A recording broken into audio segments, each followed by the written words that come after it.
como que é o seu relacionamento no dia a dia com os atletas em formação? Como que você Bem, recebe esse relacionamento? bem, Milton, eu procuro ser o mais sincero com eles, tá? Certo. Que eu acho que o futebol você tem que ter essa Verdade. sinceridade com o atleta. Isso, você tem que ser. Tu foi jogador, tu sabe, É. né? A confiança você adquire mostrando a realidade para eles, o que está acontecendo, Uhum. né?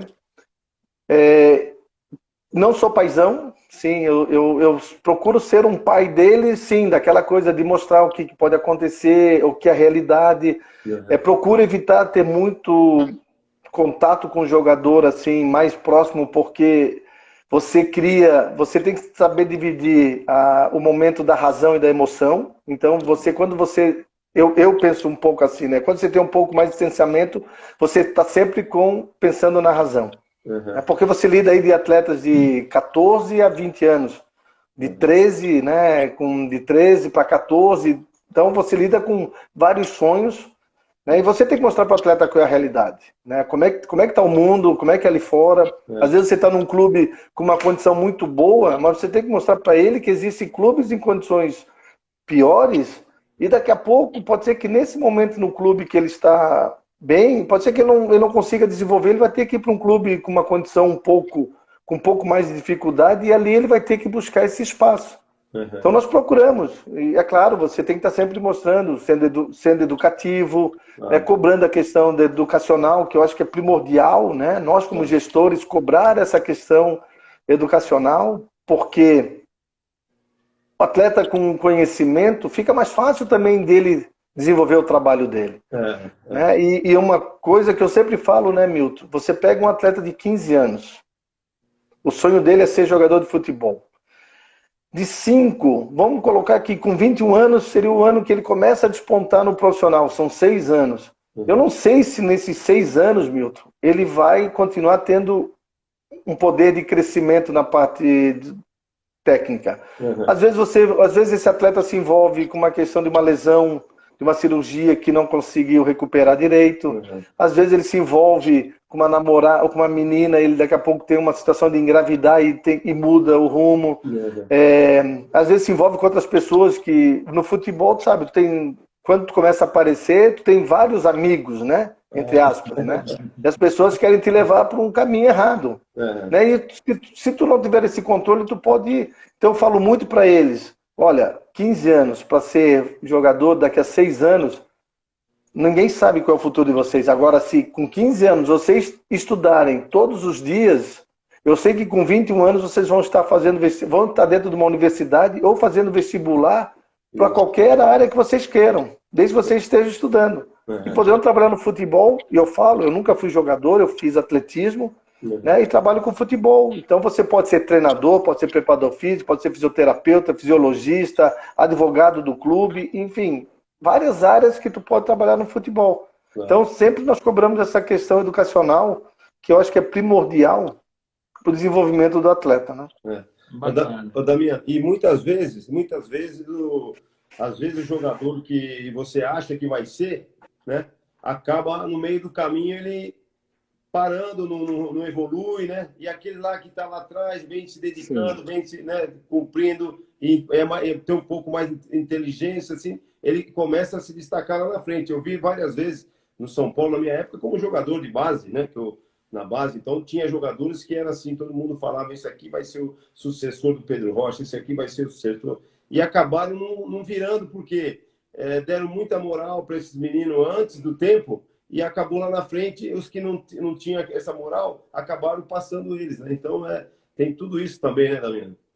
Muito bem colocado, Milton, né? É uma coisa que você tem que ter o cuidado no falar para o atleta. Tu não pode dizer com 15, aí você é craque, tu é craque. É.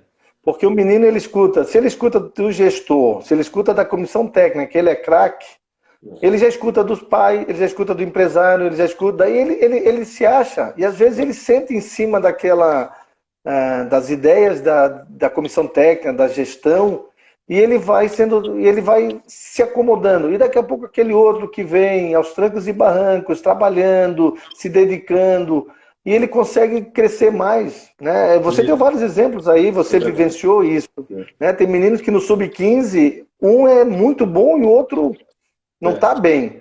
Quando chega no 20, esse que não estava bem está muito bem e aquele estagnou. Né? Porque daí entra assim, ó, maturação, o ano de nascimento, quer dizer, o mês de nascimento pesa também, né?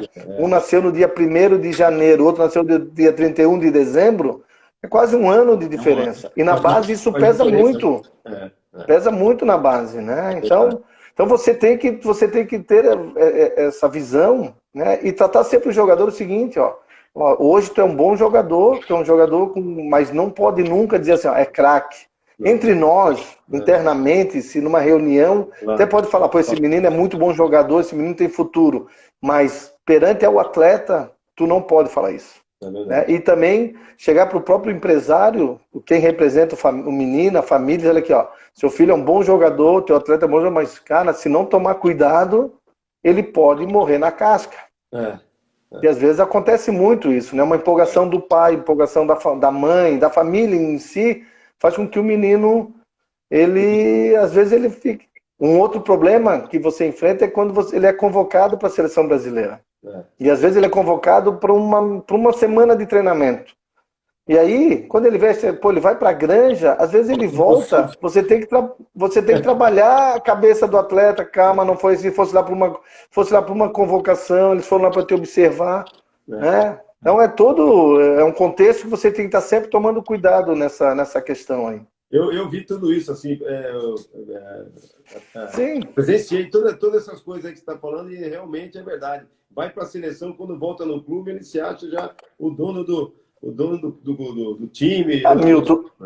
Sim, Milton, tu tem muito mais história do que eu, né? Tu vai passar na tua cabeça, assim, quantos atletas que passaram quando tu era jogador, depois quando trabalhou no São Paulo, que tinha um potencial enorme e que hoje estão jogando em clubes menores ou nem estão mais jogando, e aqueles outros que vocês olharam assim, meu Deus, mas ele ganhou onde? Na resiliência, na persistência, prestando atenção no que o treinador falava, se cuidando fora de campo, sabendo o limite dele, que eu acho que é o primordial do atleta, saber o limite dele, o defeito que ele tem, e ele trabalhar em cima disso, né? E não achar que ele é um craque, que é um problema às vezes do nosso futebol brasileiro, né?